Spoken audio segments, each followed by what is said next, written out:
Final Fantasy VII Ever Crisis brings us part 2 of the Final Fantasy IX collab this week. There is an Aerith banner, and it's only Aerith for a weapon and an outfit, little costume here, gear. And also part 2 of the event is out. I'm going to go over all this stuff in this video. I'm going to start out with the Aerith banner though, because I know a lot of people are probably only care about that. So I'll get that out of the way, and then if you want to hear about the event, you can stick around for that. Now, my opinions and everything on this banner are obviously subjective. You may not agree with it or whatever, and that's totally fine. Now, what I want to say is this is a solo character banner. So a lot of times we've had banners so far and there's 2 characters on them. So a lot of people were expecting this to maybe be Sephiroth and Aerith, but it is only Aerith.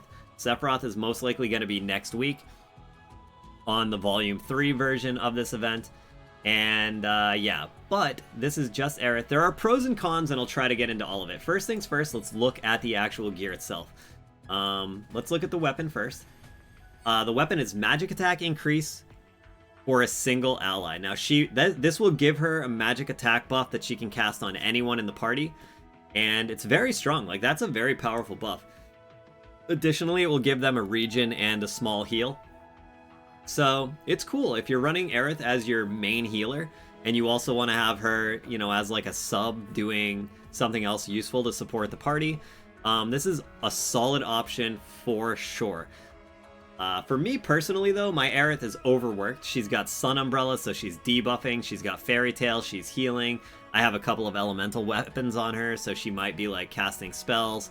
I have other like defense weapons and stuff like that, so she's got a lot to do. So for me, I don't feel that I need this. It's a lot because she's already doing a lot. However, if you want to work this in, or if you want to just have as many options as possible for Aerith, this could be good. This could be good. Now keep in mind, this event is limited time, so when the event ends, you're not going to be able to farm this from the weekly / daily like weapon farm that we get.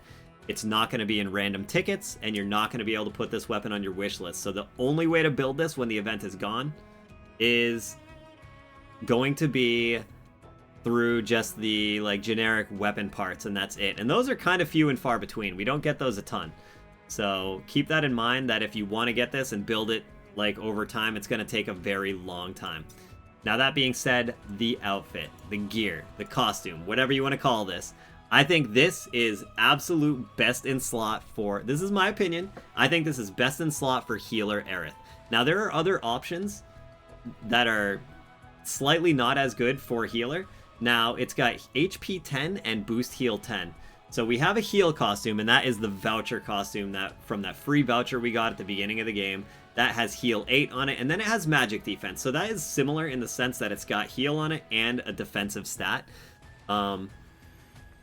And then there's also an HP costume that she has where she gets the summer outfit, for example. The summer outfit, she's got 10 HP, but that has magic attack instead of heal. So that's also another option to wear in the place of this.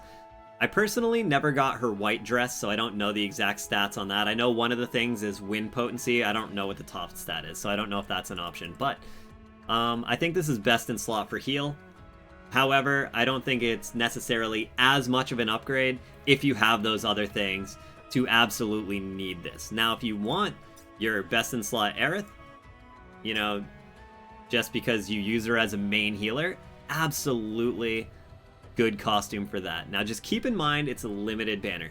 Now, I'm going to get into some of the pros and cons right now of the banner being a one character only banner, and we're going to do that by looking at the stamp board if it wants to load for me. Alright, so the stamp page 1 looks the same, business as usual. Weapon on on stamp 6, outfit on stamp 12.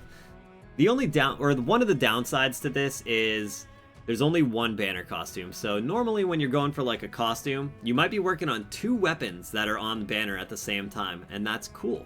This time you're only going for one, so it might feel a little less good, if that makes sense. However, if you do want to go all in on this weapon and take it as high overboost as you can, the second page, actually stamp 12 is replaced instead of a second costume with another copy of the weapon.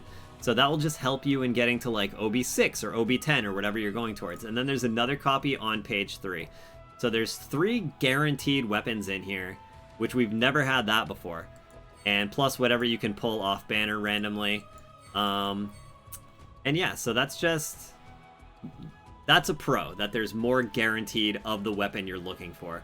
The con, of course, is you're only going for one weapon at a time.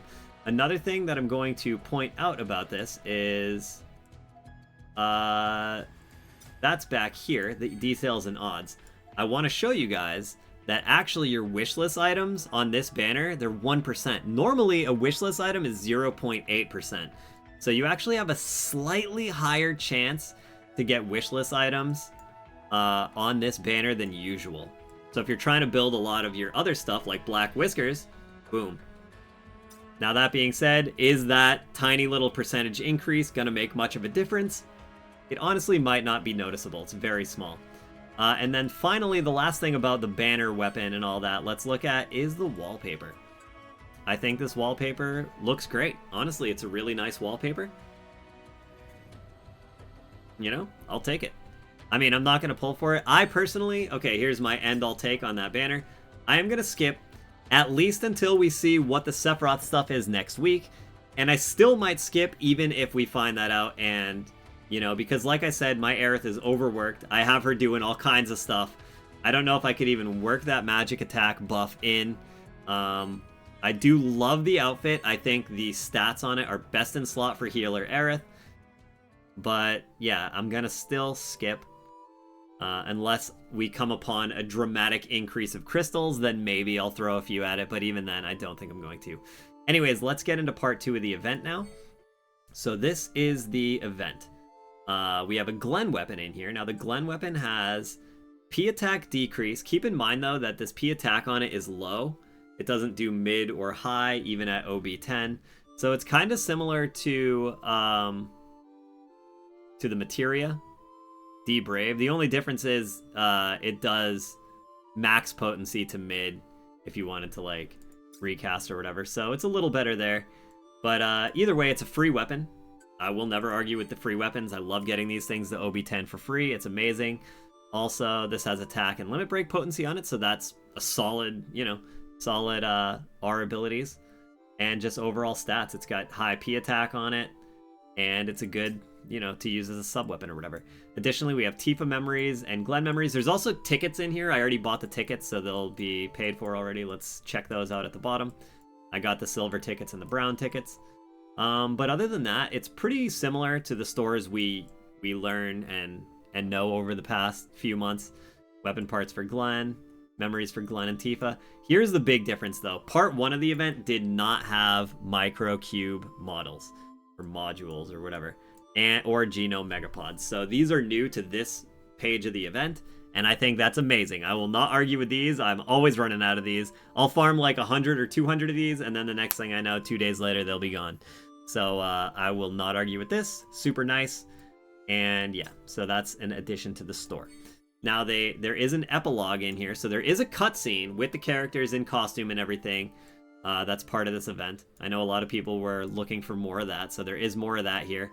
Now there's a bunch of new first clears. You can get crystals from this and some currencies and potentially weapons. And there's an EX1 at least. I have not been able to clear this yet. I've tried. I was butting my head against this earlier, and I'll tell you, it's pretty hard. I was struggling. I'm gonna try this again tomorrow on stream. I might be able to get it, but it's gonna be very tricky, I think. I don't necessarily have the perfect stuff built in order to beat this, but it does have a Lucia icon. If you like Vivi's garb, you could rock that icon. And yeah, and then there's also co-ops. There's 3 new co-ops, so you can get first clears there, as well as, you know, farm the Glen weapon and just farm tons of currency in here because your bonus goes with your party's bonus. Now I want to show you guys real quick, this is probably the last thing, how the bonuses work. So the Aerith and Glen weapons and the Aerith skin, costume, garb, gear, whatever, this all works towards the feathers and the blue the blue aquamarine or whatever the thing from this week is called. It won't work towards last week's stuff though, so if you still need to farm greens, it won't necessarily help with that. But you can still farm the greens, no problem. They're pretty easy. The blues, all the old stuff from last week is still a bonus. The Tifa and Cloud stuff, still a bonus. Lucia's gun from last week, still a bonus. And the new stuff is a bonus. So you can really juice this bonus up pretty high. I got my bonus from this week up a little higher, even though I skipped Aerith because of this Glen weapon. Now you can see this Glen weapon's not overboosted yet or anything. So eventually I'll get 10 more % when I get it up here like Lucia's. I think they'll both cap at 15. So I'll have 85%, no, 80% because I have 10 more juice in this. So without pulling, I'll still be able to get up to 80%. That's pretty cool. Not bad. Anyways, let me know what you guys think. That's the bulk of the event. I love the farming events. I think for me, the banner is skippable. If you're a big Aerith fan, though, then I understand if you have absolutely no desire to skip and you're already pulling, or maybe you already pulled by the time you're watching this. That is really good. And yeah, that magic attack up bonus weapon, or not bonus weapon, but the magic attack up Aerith weapon, it's got potential. Like, it could really help you break some high scores in some dungeon events, or it can just help you maybe get enough DPS you need to kill an enemy that you're fighting or something like that you otherwise wouldn't be able to beat. I don't know.